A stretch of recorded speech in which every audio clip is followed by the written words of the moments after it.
Marie, tu me reçois ici dans le petit salon de l'ASSO. C'est quoi l'ASSO? L'ASSO, c'est la Société d'aménagement urbain. Oui, et ça veut Et dire donc, quoi? c'est l'opérateur immobilier public de la région de Bruxelles-Capitale qui développe les grands sites prioritaires de la région. C'est un nouveau service? Un nouveau département? C'est une société anonyme de droit public qui s'appelait avant la SAF, Société d'acquisition foncière, et qui a reçu depuis 2016 des missions opérationnelles dans le développement des sites des zones prioritaires. Bon, ça me semble déjà fort compliqué. Non, c'est très facile. C'est vrai? Tu es quoi ici? Je suis chef de projet Et depuis quand? depuis 2015. Donc, je suis sortie de la Cambre en 81. J'étais diplômée architecte.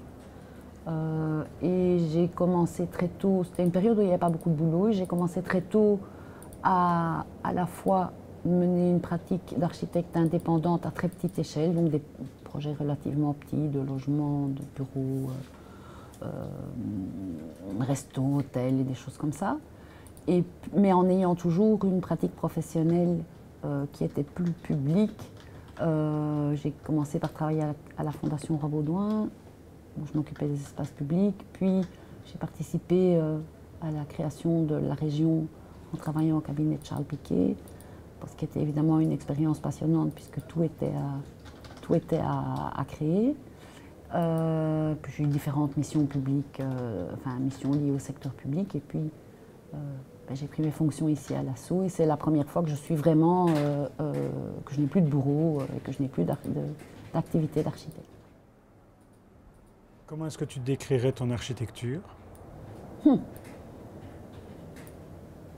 Avec une intention de radicalité, on va dire, et un plaisir d'expérimenter des choses pas vraiment courantes ou pas vraiment déjà essayées.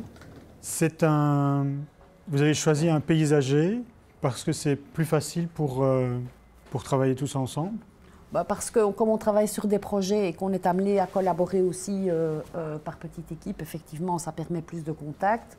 Il y a des collègues qui ont préféré, parce que leur boulot était plus individuel, se mettre dans les locaux, on verra plus loin, des bureaux séparés.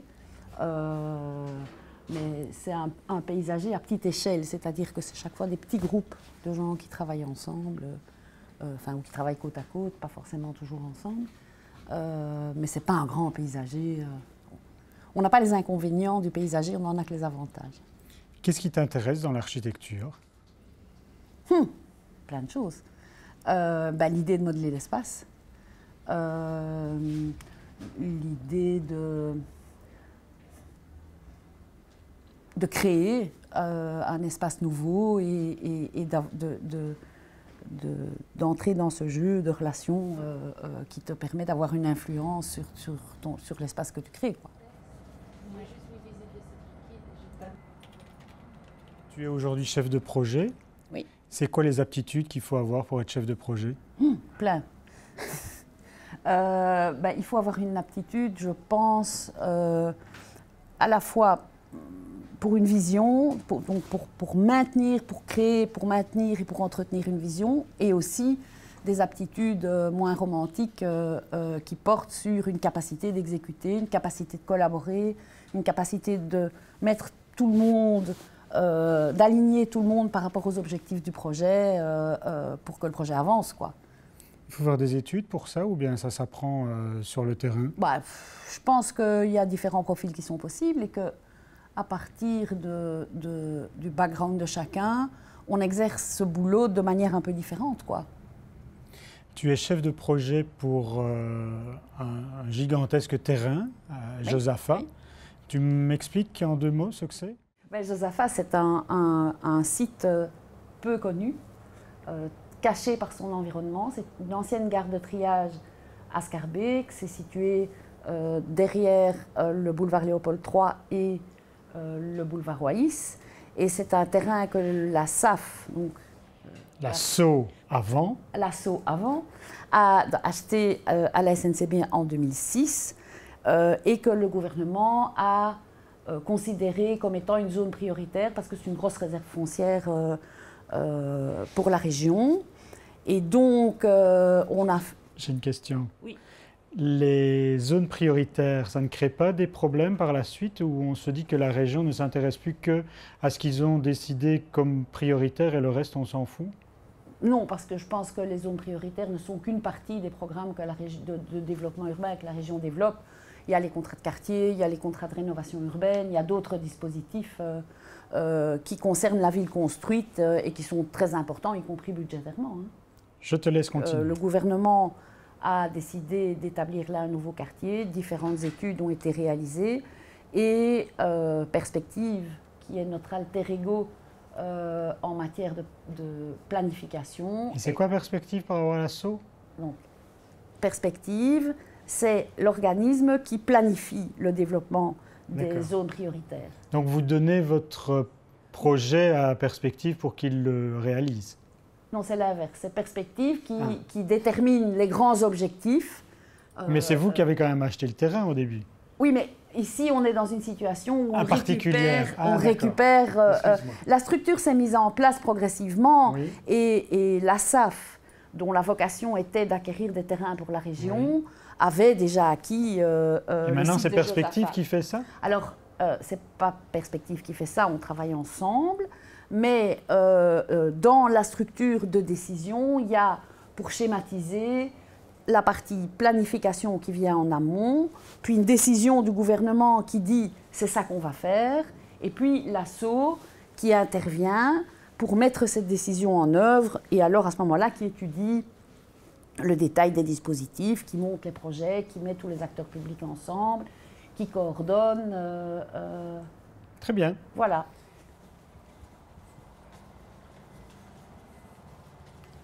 Qu'est-ce qu'ils vont construire juste en face? C'est des bureaux, hein, je crois. Mais ils abattent tout? Non, je pense qu'ils désossent et ils se... Enfin, ils aménagent, quoi. Ils réhabillent. Comment est organisé l'assaut? Ah, c'est simple. On a une équipe d'une quinzaine de personnes, la plupart chefs de projet, qui s'occupent d'une zone particulière. Tout ça dirigé? Tout ça dirigé par Gilles Delforge, qui est notre directeur. Mais donc, il n'y a pas de hiérarchie intermédiaire, c'est hyper flexible, c'est des conditions de travail rêvées pour développer un projet. Un service où il y a quand même pas mal de femmes? Elles sont majoritaires, oui. Mais dirigées par un homme? Oui, mais c'est... Il n'y a jamais que... quand il n'y a qu'un poste de direction, effectivement, il y a une chance sur deux. Hein, donc, il y a vraiment une chance sur deux? Moi, j'ai l'impression qu'il y a beaucoup plus de chances. Pas forcément dans le secteur public, parce que par rapport à ça, on est quand même en partie considéré comme... organisé à partir de principes qui relèvent du secteur public. Et donc, je pense qu'il y a plus d'égalité... au niveau public qu'au niveau privé? Oui, oui. Dans le secteur immobilier, certainement. Très bien. Comme ça, les jeunes filles qui nous regardent savent qu'elles ont autant de chances que... Oui, ça, je pense que c'est quand même un des acquis. Mais c'est une région jeune, et donc je pense qu'en termes d'égalité des chances, à Bruxelles, dans le secteur public, on se porte bien. Alors, évidemment, c'est toujours plus compliqué quand il y a des intérêts financiers, d'actionnaires. Là, il y a une société dans le secteur immobilier qui a plus tendance à évoluer lentement, mais il y a aussi une évolution. Et l'évolution se marque d'abord par l'apparition de nombreuses femmes dans les postes de hiérarchie intermédiaire. Et puis, à un moment donné, les plus tenaces, brillantes et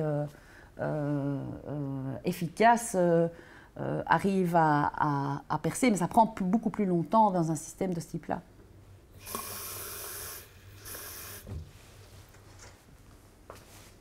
Tu veux pas une tasse de café? Non, merci. C'est quoi tes passions en dehors de l'architecture?